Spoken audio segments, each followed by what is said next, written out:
Hey, it's Izzy Dakota Jones with the Art of Doing podcast for 2023. 2023, Izzy Dakota Jones and Estelle Honeywell is on deck. Interesting new artist, great songwriting. I actually really like the songwriting myself. She got, I think it's her debut album. We're going to double check with her when we talk to her today and see what she's all about, how she's a good singer too, very good singer. Very interesting songs, very interesting way of approaching the way she writes stuff and everything like that, as far as I can hear and see.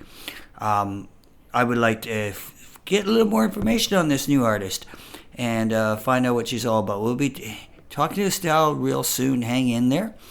And we'll be talking about her album. So this is Izzy Dakota Jones with the Art of Doing podcast for 2023. Hello. Hello, Sal. How are you? Good. How are you doing? Not too bad, kiddo. You ready to do this thing? Yeah, I'm just making a coffee here and getting ready. Hold on one sec.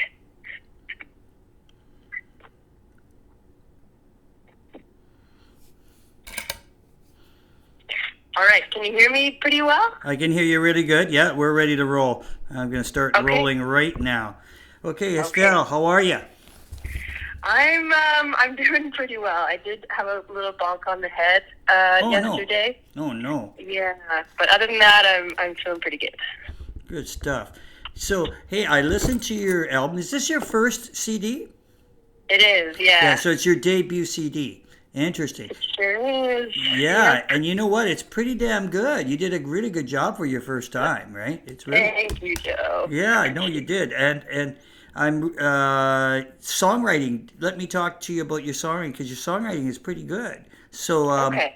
I'm finding it like, where do you get your where do you find your muse from it? Where do you get, like, who's some of your favorite artists that inspire you to songwrite?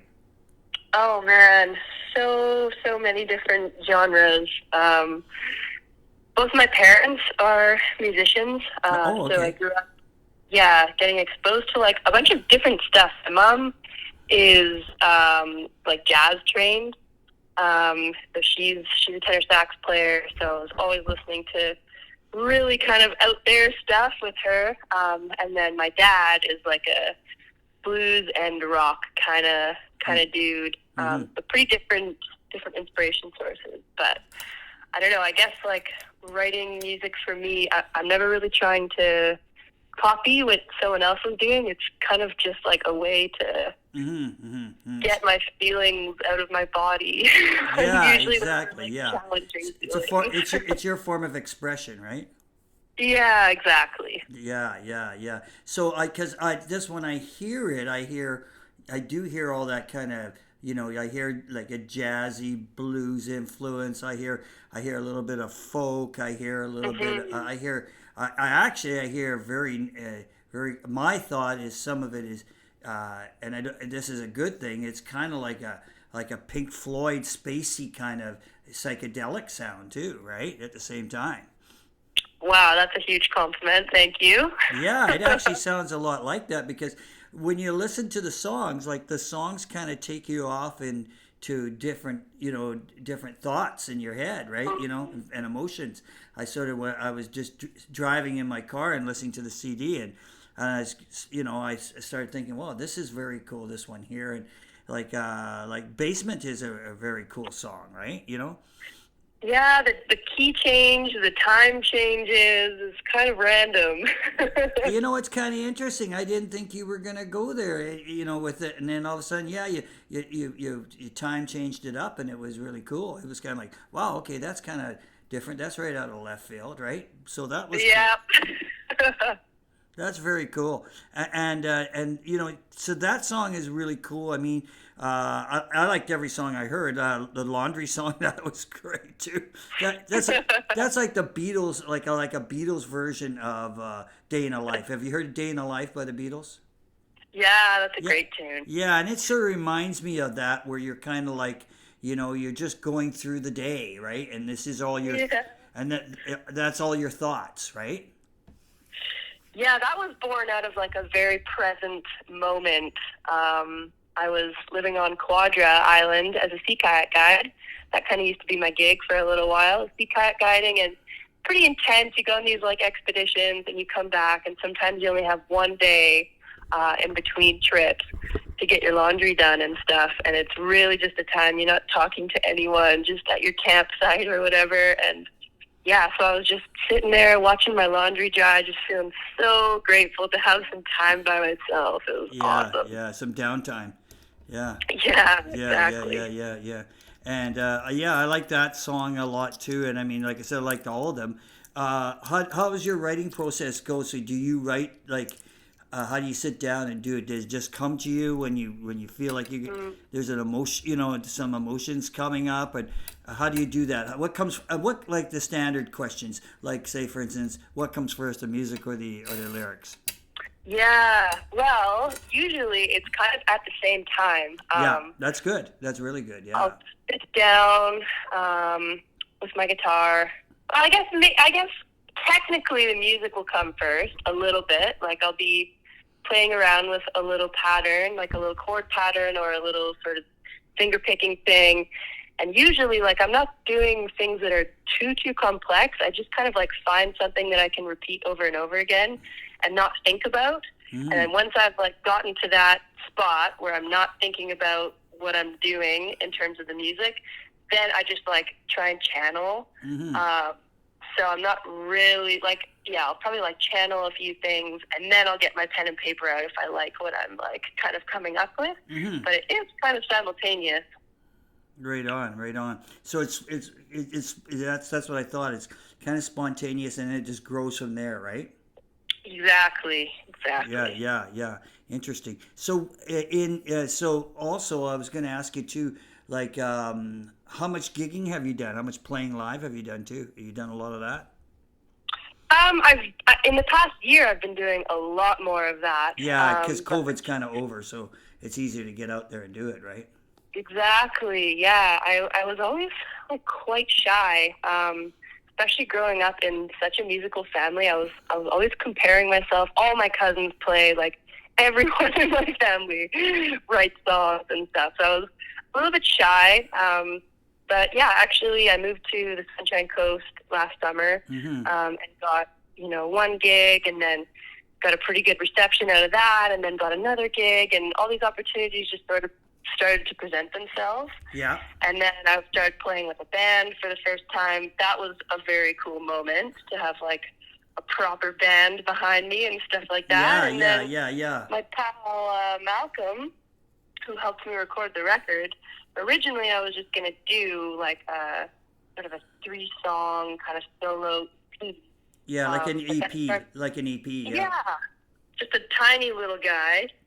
And then I started playing with the band, and we were getting all these songs kind of formed properly, and then we just decided to kind of lay them all down. So. Right on. Cool. That's cool. Yeah. Yeah. So you've got any shows coming up? Are you playing anywhere in the next little while? Yeah, I'm going to Hawaii on Monday for 3 weeks. But when I come back from that, I'm going to be playing. I've booked a lot of stuff on the coast, and I'm hoping to book a little tour on Vancouver Island and some of the smaller islands. I haven't really gotten my poop in a group per se, but I do have a lot of stuff on the coast booked for August. Good. That'll be cool. Yeah. Whereabouts are you playing? Any dates that people can come and see if they're there? Yeah, I'm playing at Rogue Fest, which is, I think it's like the 9th year they've held this cool festival in Seychelles. It's on a farm. Okay. So that would be really cool. I think that's like August 20th. Okay. Playing at Tapworks and Sunday Cider and kind of all these little local cideries and breweries. Okay, so August 20th, let me just write that down for people. August 22nd at, what is that called again? It's called the Rogue Fest. The Rogue Fest, okay. Yeah. Cool. Good stuff. That's August 22nd. And I think so. Yeah. Anyway, somewhere around there. They can always Google Rogue Fest and probably find exactly. it. Yeah. And so you're playing at a little pub somewhere too? Yeah, at Tapworks. I've played there a lot. It's in Lower Gibson.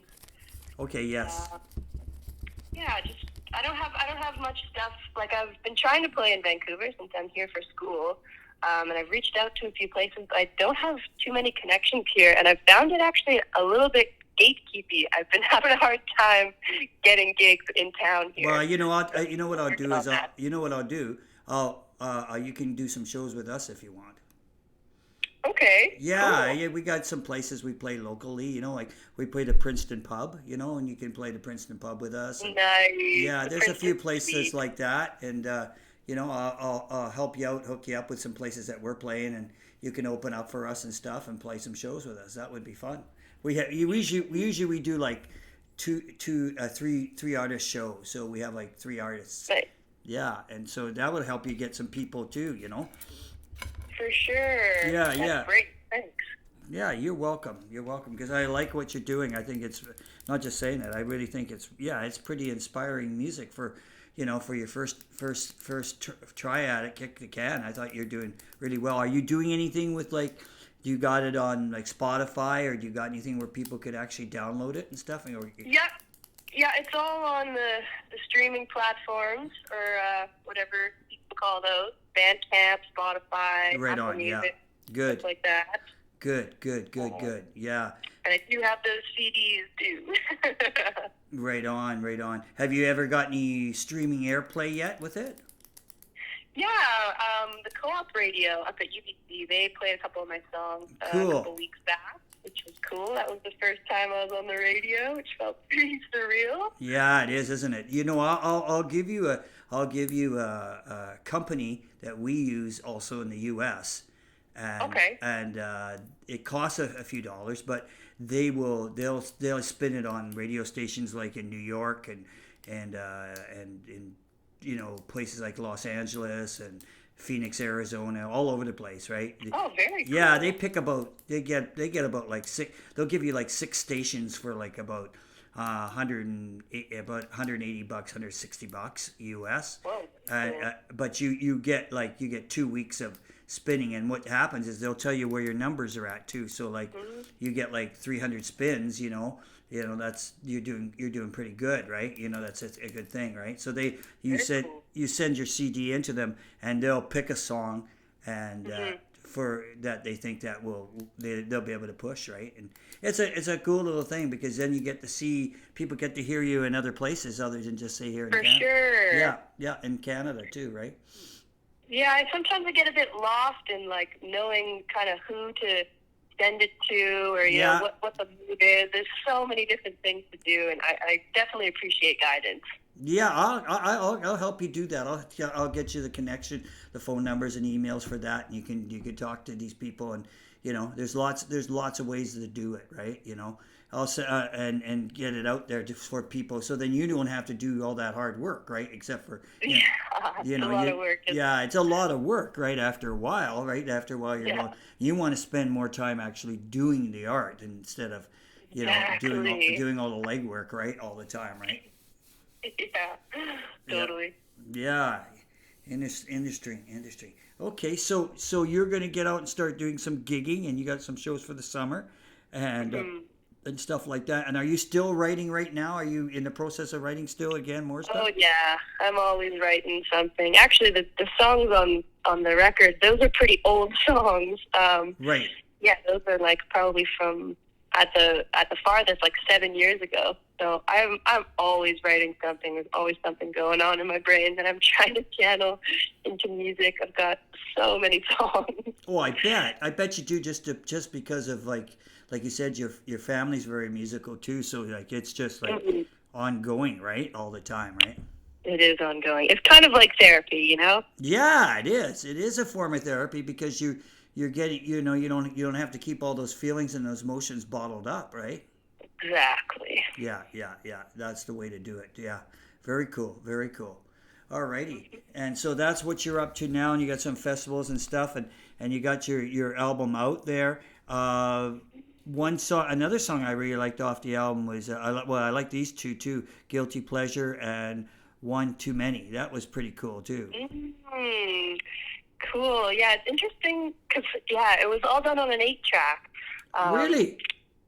Yeah, Wow. it was all analog with my friend who's got this. Yeah, he's got a little Tascam, so it was pretty interesting. Like to take these songs and try and kind of do them in one take.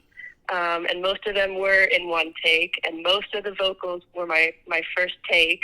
So One Too Many is like my least favorite song on the album, but Yes. I love hearing when people like things that I'm like overcritical of. Yeah, yeah. Well, it's easy to get the stuff go in your head when you create this stuff, right? Because then you're going, oh, Yeah. like I like what you said when you said, oh, I haven't listened to the album, because I really for I can relate. Like I when I record something Hmm. with either one of my bands and stuff, once we record it and put it out there, I don't even listen to it again. The only time I listen to it is when I play it. Yeah, exactly. You Or know, like when you're trying to get the mixes done and stuff. It's yeah, just yeah, that's a it. lot of listening on the Otherwise, front I end. don't bother paying attention to it anymore because it's out there and it's that's it. It's done. There's no more anything Uh, else to deal with it, right? yeah, I sort of called in those musicians, Sarah Fitzpatrick on the fiddle and Karen Graves on the flute. I just sort of like made those connections in Gibsons and stuff and thought, hey, whatever, I'm just going to see if they want to play. But they came in, they hadn't even heard the song yet, and that was like maybe their first or second take on One Too Many as well. Mm-hmm. And they weren't playing with each other. Sarah recorded first, and then Karen recorded after, and they didn't even listen to each other's parts. And the way that their melodies danced together, like without hearing each other, was so cool. I love how their parts turned out on that Oh one. yeah, yeah, yeah, yeah. No, I know that there are a lot of really nice, tasty layers. But you know what's really cool is too is like your voice is really cool. Oh, thank you. It's got that kind of you have a unique sound to your voice. And I mean, like some people say when they hear you sing, like people hear me sing and they'll go like, "Oh, you don't sound nothing like your talking voice." But Yeah. but I So, do, you hear it, you hear the if you're a singer, you hear the resonance in your voice when you talk too. And so I said, yeah, okay, whatever. But I could hear when I talk to you, I say at the coffee shop, I can hear like the other day when we were talking about getting this all final set up. I was listening to your voice when you're talking, of course, and then I went like, oh yeah, I could hear that. That's her, right? okay, nice. Yeah, it was kind of it stuck in my head. I went, okay, because you have a really nice way of dragging the melody around the Mm. instrumentation. You know what I mean? The way you pull it in and interpret that voice around the actual instruments. Well, it does feel like I've never really thought of myself as a vocalist before because I really enjoy the Yeah, I songwriting sort of with the got that. guitar. Yeah, but you do though. You actually are a really good vocalist. You are very good. I can tell. I can tell Oh, because thank you, Joe. I'm not just saying that. I could actually tell because you have character to your voice, which is very important because you don't want to sound like anybody else, right? I mean, it's Mm. hard to. Some people will pigeonhole you, but to a sound, Hmm. but you sound pretty much yourself. That's why, like I said, when I heard your talking voice, I went, "Oh, I get it. That's the way she actually sounds when she sings." Hmm. I can hear the tone, the resonance in your voice. Yeah. So is anybody else Well, in I your? was always a little nervous too to record like the vocals separately from the Oh, guitar. yeah. Just like really hone in to just the voice. At first it scared me, but now I find it like really liberating to just really like close my eyes and just focus on Yeah. just Good. half of the melody. Yes, that's the way to do it. I teach that to like well one of the girls in my band. She plays a little bit of keys and she has a backups and she's not sang like full length like a full song by herself. But so Mm, she just does backups. But she's always asked me. She says, "What do I do about this part here?" She says, "Close your eyes and relax." exactly. Just close your Yeah. eyes and relax, and it'll all come to you. As if I said, she goes, "Oh yeah, I guess that's why so many singers like you see them singing, their eyes are closed." I says, "Well, yeah, they're focusing, they're listening to Yeah. themselves, right? They're getting away from all the outside distractions, right?" Yeah, Totally. Yeah. yeah, Totally. that's cool. That's cool that you do that because then now you go inward, and then everybody gets to see what you're all about with your sound, right? yeah, like just trying to connect with your body and really sort of channel whatever that feeling is. I don't Right. know. It's kind of a crazy experience. Yeah. Yeah, it is. It is. That's great. So that's good. And you're working on new tunes. And what are you going to do? Are you going to do another CD? Are you going to let this one go for a bit? And then when are you going to release any more new material? Well, I would love to do a full length record this summer. Oh, okay. I don't know. I don't have anyone that I want to like work with just yet. And I certainly don't have enough money for it. Yeah, yeah. It's not cheap. It's not cheap. It's not cheap. No. No, See, but I know that there's all these sorts of like grant writing Yes. processes that people go through. I don't know. I've been really busy with school, so I've like just gotten out of school. Right. Now I've got to start looking into stuff like that to get some funding. But I would love to get other songs that now to me seem kind of old out of my body as well. Just sort of Yeah, release there's one them. thing you could do too, like this is what we do, because like you said, the albums are expensive. What we do is we release singles, and That's cool. because we focus just on the one song, and Yeah. and then as we keep doing that every so often, we end up eventually with an album.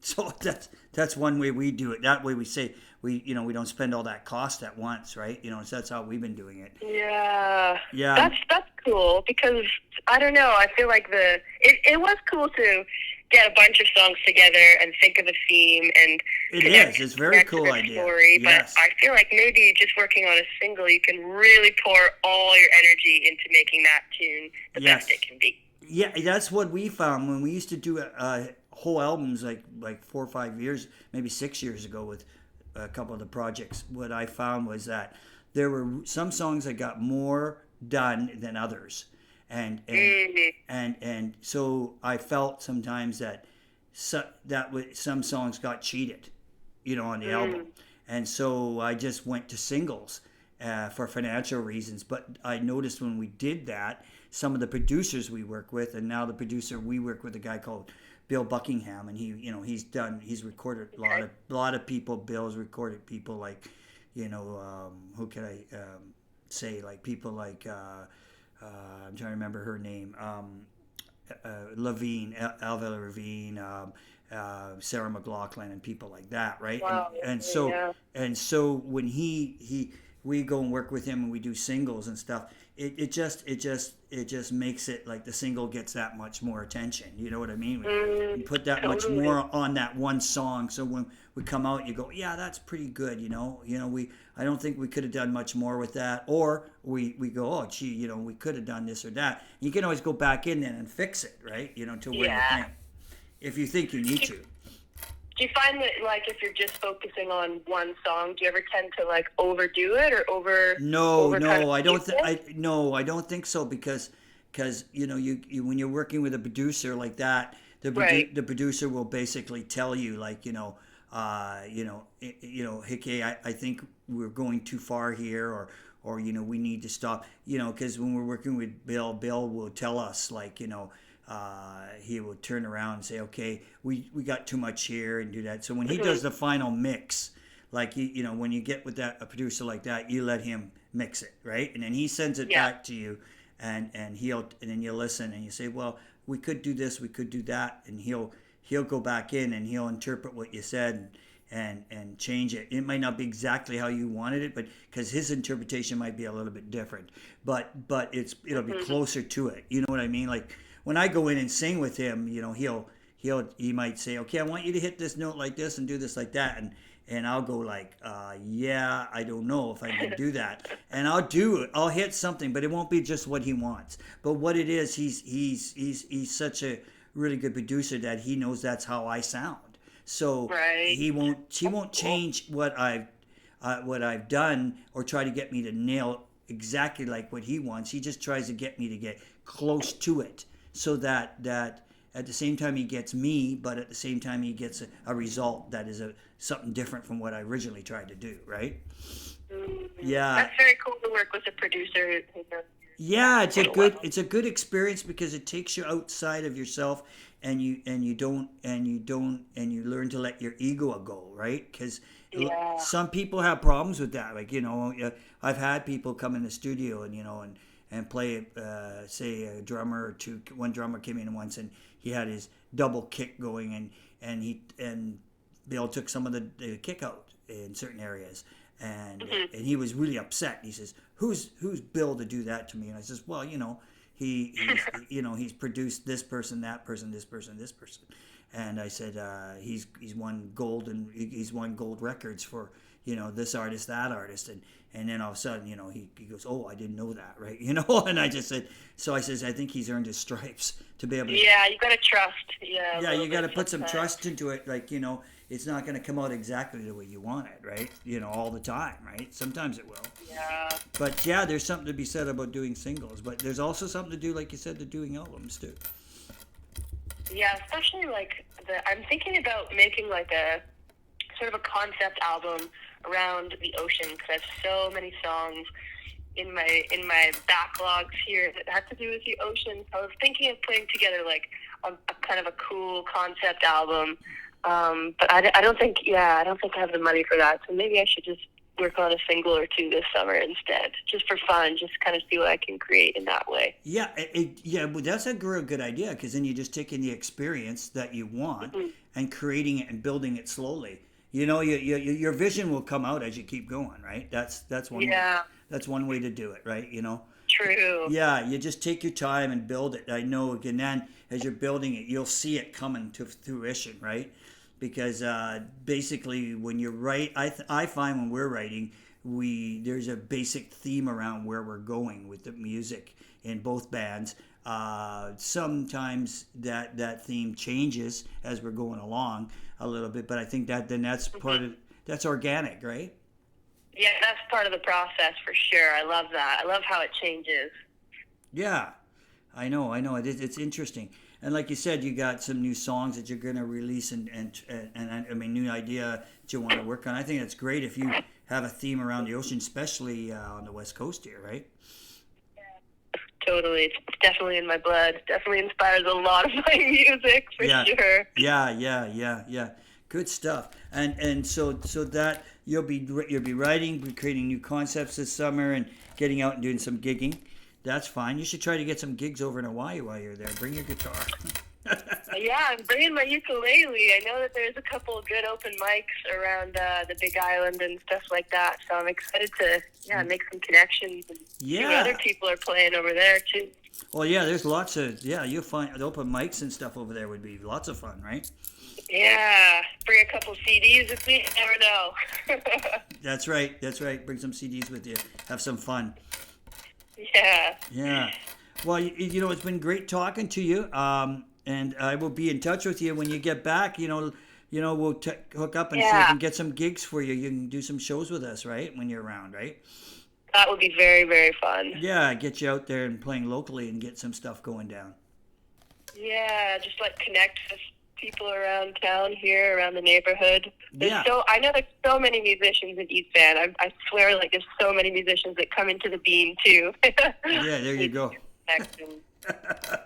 Well, Estelle, you have a good weekend, and it's nice talking to you, and I'll be talking to you when you get back, okay? Yeah, thank you so much for having me on here and asking me some questions. It's been great. Okay, you take care now. Okay, bye, Joe. Bye. Bye. Okay, that was Estelle Honeywell. Interesting artist, really good artist, very interesting. And you can buy her CD on, all the major sites and that are out there, and check her out at different shows this summer. And maybe she'll be doing a couple of shows with us this summer, this fall. It'll be interesting. I'm going to give her a call, and when she gets back from Hawaii. Great place to go. I wish I was going to Hawaii. All right, this is Izzy Dakota Jones with the Art of Doing podcast. Groovy. Peace out.